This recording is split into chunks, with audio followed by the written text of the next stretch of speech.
क्या पतंजलि, बाबा रामदेव और आचार्य बालकृष्ण जी ने कुछ गलत किया है जो सुप्रीम कोर्ट ने उनको फटकारा और सुप्रीम कोर्ट ने कंटेम्प्ट ऑफ कोर्ट शुरू करने के लिए कहा है?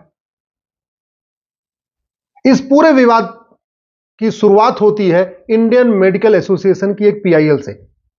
इंडियन मेडिकल एसोसिएशन जो कि भारत में चाहता है कि फार्मा कंपनियों का पूरा बोलबाला चलता रहे, भारत में अंग्रेजी दवाइयां खूब बिकती रहें, भारत में योग बढ़ने ना पाए, नेचुरोपैथी बढ़ने ना पाए, भारत में जो भारतीय चिकित्सा व्यवस्था है इसका प्रचार प्रसार न होने पाए, वो इंडियन मेडिकल एसोसिएशन, जिसको मैं कहता हूं सिंथेटिक ड्रग एसोसिएशन है ये, क्योंकि अल्टीमेटली इंडियन मेडिकल एसोसिएशन का एक ही काम है कि जो फार्मा कंपनियां दवाइयां बनाती हैं वो अधिक से अधिक बिके, और अधिक से अधिक तभी बिकेंगी जब ज्यादा से ज्यादा लोग बीमार होंगे।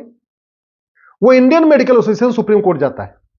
सुप्रीम कोर्ट जाके ये कहता है कि पतंजलि 1954 में नेहरू जी द्वारा बनाए गए कानून का उल्लंघन कर रहा है। 1954 में नेहरू जी ने कानून बनाया और कानून बना के यह कहा कि 54 बीमारियां ऐसी हैं जिसका कोई प्रचार प्रसार नहीं करेगा। वो 54 बीमारियां क्या हैं? अंधापन, बहरापन, गूंगापन, हकलाना, तुतलाना, मोटापा, डायबिटीज, मिर्गी, बुखार, ब्लड प्रेशर, दिल की बीमारी, माहवारी की समस्या, हिस्टीरिया की समस्या, पागलपन, कोढ़, मोटापा, लकवा, नपुंसकता, बाजपन, टीबी, ट्यूमर, ये जो बीमारियां हैं 54 बीमारियां हैं, इसका कोई प्रचार प्रसार नहीं करेगा। तो सवाल यह है कि इन बीमारियों का इलाज करने का दावा केवल पतंजलि करता है क्या? आप किसी बस स्टैंड पे चले जाइए, किसी रेलवे स्टेशन पे चले जाइए, किसी चौराहे पे खड़े हो जाइए, इवन जहां पे सुलभ कॉम्प्लेक्स का शौचालय बना होता है वहां जाके आप कभी जाइए, आपको हर जगह स्टिकर मिलता है। जहां कोई नपुंसकता ठीक करने का दावा करता है, कोई बंगाली बाबा, कोई कौन कौन से बाबा वहां बोर्ड लगा के रखते हैं। और वो तो छोड़िए, अखबारों में रोज निकलता रहता है, नपुंसकता ठीक कर देंगे, बाजपन ठीक कर देंगे, ये कर देंगे, वो कर देंगे, कैंसर ठीक कर देंगे, मिर्गी ठीक कर देंगे, हकलाना, तुतलाना सब ठीक कर देंगे। ये तो रोज ऐड आता है, अखबारों में ऐड आता है, सभी भाषाओं के अखबारों में ऐड आता है। भारत में ऐसा कोई जिला नहीं होगा जहां चौराहों पे इस तरीके का बोर्ड नहीं लगता। भारत में ऐसा कोई रेलवे स्टेशन नहीं होगा जहां पे ये नहीं लगता हो कि 3,000 रुपए में, 5,000 रुपए में ये ठीक हो जाएगा, वो ठीक हो जाएगा, सब ठीक हो जाएगा। बाकी तो छोड़िए, पूरे देश में मिशनरियां जो धर्मांतरण कराती हैं वो इन्हीं बीमारियों को ठीक करने का वादा करके ठीक कराती हैं।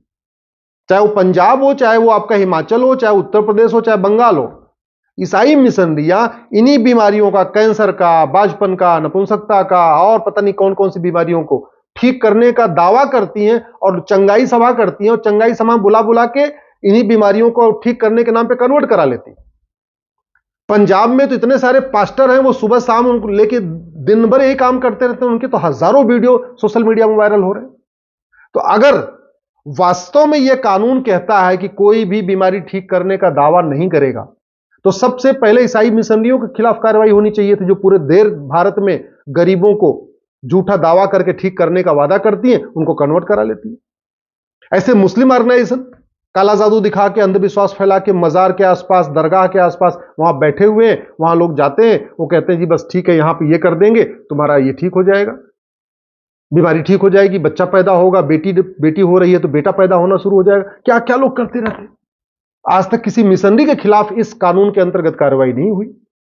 किसी जितने मुस्लिम ऑर्गेनाइजेशन कन्वर्ट कराते हैं बीमारी ठीक करने का दावा करके, उनके खिलाफ कार्रवाई नहीं हुई। जो अखबारों में ऐड आता रहता है बीमारी ठीक करने का दावा करते हैं, बंगाली बाबा, फलाने बाबा, भूले शाह बाबा, फूने शाह बाबा, उनके खिलाफ तो आज तक कार्रवाई हुई नहीं। चौराहों पे, सड़कों पे, रेलवे स्टेशन पे, बस स्टैंड पे, पब्लिक प्लेसेस पे जहां जहां स्टिकर लगा रहता है बीमारी ठीक करने का दावा, उनके खिलाफ तो आज तक कार्रवाई हुई नहीं। हां, पतंजलि के खिलाफ इंडियन मेडिकल एसोसिएशन आ रहा है। जानते हैं क्यों? क्योंकि पतंजलि ने पूरे देश भर में 1200 से ज्यादा एलोपैथ के डॉक्टर, आयुर्वेद के डॉक्टर अपॉइंट कर रखे हैं, जो मुफ्त में दवाइयां लिखते हैं, मुफ्त में, एक पैसे नहीं लेते। पतंजलि ने 500 से ज्यादा रिसर्च पेपर तैयार कर रखा है आयुर्वेद के ऊपर, नेचुरोपैथी के ऊपर। 1990 के पहले योग, आयुर्वेद, नेचुरोपैथी को कोई लोग जानते नहीं थे, भूल चुके थे। योग प्राणायाम के जरिए बीमारी ठीक हो सकती है, आयुर्वेद से बीमारी ठीक हो सकती है, और ये 1990 से पहले लोग भूल चुके थे। इस पूरे पूरे मुहिम को आगे बढ़ाया है तो पतंजलि ने, बाबा रामदेव ने, आचार्य बालकृष्ण ने। अगर आज पूरी दुनिया में 20 करोड़ से ज्यादा लोग योग कर रहे हैं, उसमें बहुत बड़ा योगदान पतंजलि का है, बाबा रामदेव का है, आचार्य बालकृष्ण का है। तो सवाल यह है, फिर सुप्रीम कोर्ट उनको क्यों धमका रहा है? सुप्रीम कोर्ट क्यों कहता है आपने गलत किया है? क्या वास्तव में उन्होंने गलत किया? इस पूरे मामले में न सुप्रीम कोर्ट गलत है, न पतंजलि गलत है, न बाबा रामदेव गलत है। इस पूरे मामले में जो गलत है वो 1954 का नेहरू जी का कानून। सुप्रीम कोर्ट का काम है कानून को पढ़ना। अब या तो इस कानून को चैलेंज किया जाए सुप्रीम कोर्ट में, फिर सुप्रीम कोर्ट इस कानून की मेरिट को देखेगा। लेकिन चूंकि अभी यह कानून चैलेंज नहीं हुआ है, पार्लियामेंट ने इस कानून को बदला नहीं है, आज की डेट में यह कानून एग्जिस्ट करता है, इसलिए सुप्रीम कोर्ट इस कानून को पढ़ रहा है। अब चूंकि इसमें 54 बीमारियों के बारे में लिखा है कि इनका आप प्रचार प्रसार नहीं करेंगे, अब बाकी लोगों के खिलाफ तो शिकायत आई नहीं, जो भूले शाह, फुन्ने शाह और मिशनियां इतना कन्वर्ट करती हैं। आईएमए आया तो केवल पतंजलि के खिलाफ।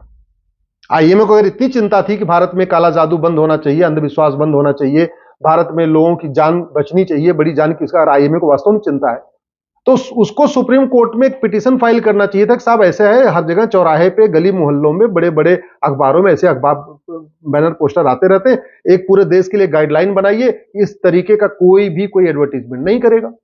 तब तो बात समझ में आती थी कि इंडियन मेडिकल एसोसिएशन के मन में वास्तव में लोगों की भलाई की कोई चिंता है।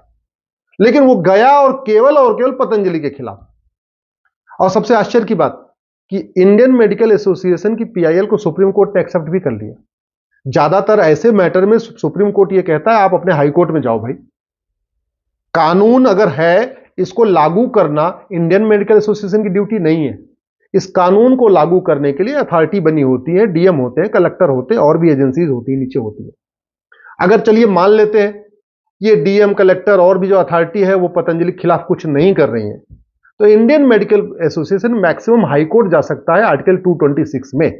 आर्टिकल 32 में सुप्रीम कोर्ट कैसे आया और कैसे उसकी पिटीशन एडमिट हुई, मुझे लगता है इसकी मेंटेनेबिलिटी पर चर्चा की जरूरत है, क्योंकि सुप्रीम कोर्ट में आप तभी आ सकते हैं जब आपका कोई फंडामेंटल राइट वायलेट कर रहा हो।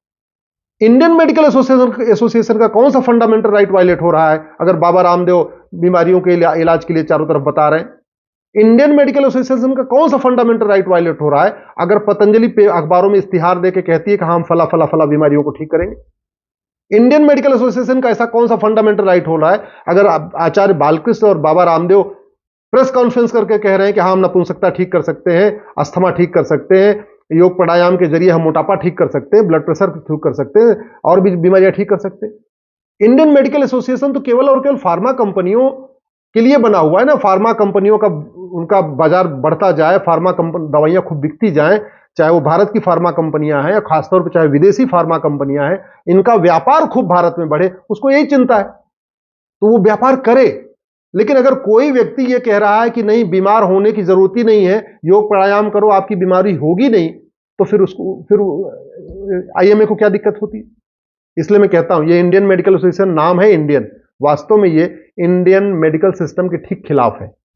कायदे से इसका नाम होना चाहिए इंडियन मेडिकल एसोसिएशन नहीं, इसका नाम होना चाहिए सिंथेटिक ड्रग एसोसिएशन, क्योंकि अल्टीमेटली आईएमए जो इंडियन मेडिकल एसोसिएशन है, इसका मूल उद्देश्य है कि जो सिंथेटिक ड्रग है, जो अंग्रेजी दवाइयां हैं, ये खूब बने, खूब बिके, खूब इसमें अपना काम धाम चलता रहे।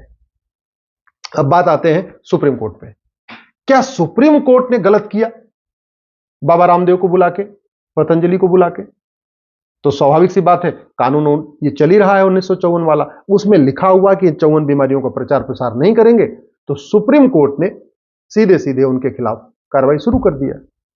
मेरा यह मानना है कि सबसे पहले सुप्रीम कोर्ट को, अगर वास्तव में सुप्रीम कोर्ट चाहता है कि यह कानून चलता रहे, इसका इंप्लीमेंटेशन हो, तो पूरे देश की सरकारों को एक ऑर्डर देना चाहिए कि आप देखिए आपके गली, आपके मोहल्ले में, आपके बस स्टैंड पे, आपके रेलवे स्टेशन पे कोई भी बीमारी ठीक करने के लिए इश्तहार नहीं देगा, कोई पर्चा नहीं चिपकाएगा। आए दिन अखबारों में पंपलेट आते रहते हैं बीमारी ठीक करने का, दीवारों पे लिखा रहता है। इवन जो सुलभ शौचालय है वहां जाइए तो वहां भी आपको लिखा हुआ मिल जाएगा। रेलवे स्टेशन के जो वॉशरूम होते हैं वहां भी स्टिकर लगे हुए मिल जाएंगे, रेलवे लाइन के डिब्बों में आपको स्टिकर मिल जाते हैं। तो सबसे पहले तो उसको रोकने के लिए करना चाहिए। दूसरी बात, ये जो 54 बीमारियां हैं ना, इसका इलाज चरक संहिता में है, सुश्रुत संहिता में है, माधवकर संहिता में है, वाग्भट जी ने इसको लिखा है, सारंगधर जी ने इन बीमारियों का इलाज बताया है। और जब इन बीमारियों 54 बीमारियों का इलाज हमारे पास है और पतंजलि उसको कह रहा है कि हम ठीक करेंगे और लाखों लोगों को ठीक भी कर दिया, तो फिर उनके खिलाफ कार्रवाई क्यों होनी चाहिए? अब कार्रवाई इसलिए हो रही है कि कानून 1954 वाला चल रहा है। इसलिए मैं आप लोगों से निवेदन करता हूं, इस घटिया कानून के खिलाफ आवाज उठाइए। अगर आप चाहते हैं कि स्वदेशी चिकित्सा बढ़े, भारतीय चिकित्सा व्यवस्था का प्रचार प्रसार हो, योग, आयुर्वेद, नेचुरोपैथी का प्रचार प्रसार हो, तो इस घटिया कानून को बदलने के खिलाफ आवाज उठाइए। जब तक ये नेहरू जी का 1954 का कानून चलेगा, तब तक नेचुरोपैथी, योग, प्राणायाम, आयुर्वेद, इसका प्रचार प्रसार कर पाना मुश्किल होगा। आप नतीजा खुद देख लीजिए कि बाबा रामदेव ने इलाज बाकायदा लोगों को इलाज किया है, ठीक किया है। जो लोग ठीक हुए हैं वो भी कह रहे हैं मैं ठीक हो चुका हूं। इसके बावजूद इंडियन मेडिकल एसोसिएशन की शिकायत पे उनके खिलाफ मुकदमा चल रहा है, उनके खिलाफ मैटर चल रहा है। इसका इलाज एक ही है, सब लोग मिलके इस कानून को बदलने की मांग करिए और एक यूनिफॉर्म हेल्थ केयर कोड लागू करने की मांग करिए। जैसे यूनिफॉर्म सिविल कोड है ना, ऐसे ही यूनिफॉर्म हेल्थ केयर कोड होना चाहिए। और भारत की जो चिकित्सा है, योग, नेचुरोपैथी, आयुर्वेद, इसको टॉप पे रखना चाहिए। अगर कोई बीमारी योग, नेचुरोपैथी, आयुर्वेद से नहीं ठीक हो पा रही है, तब आदमी सिंथेटिक ड्रग खाए। सबसे पहले सिंथेटिक ड्रग क्यों खाए? अगर एक्यूप्रेशर के द्वारा किसी बीमारी का इलाज हो सकता है, कपालभाति अनुलोम विलोम करने से कोई बीमारी ठीक हो सकती है, नेचुरोपैथी के जरिए उसका इलाज हो सकता है, आहार विहार से इलाज हो सकता है, भोजन बदलने से उसका कोई बीमारी ठीक हो सकती है, तो उसके लिए केमिकल क्यों खाना भैया? सिंथेटिक ड्रग क्यों खाना? इसके खिलाफ आप भी आवाज उठाइए, मैं भी आवाज उठा रहा हूं। सरकार अगर इस कानून को नहीं खत्म करेगी, इस कानून को मैं चैलेंज करूंगा, गारंटी के साथ कह रहा हूं।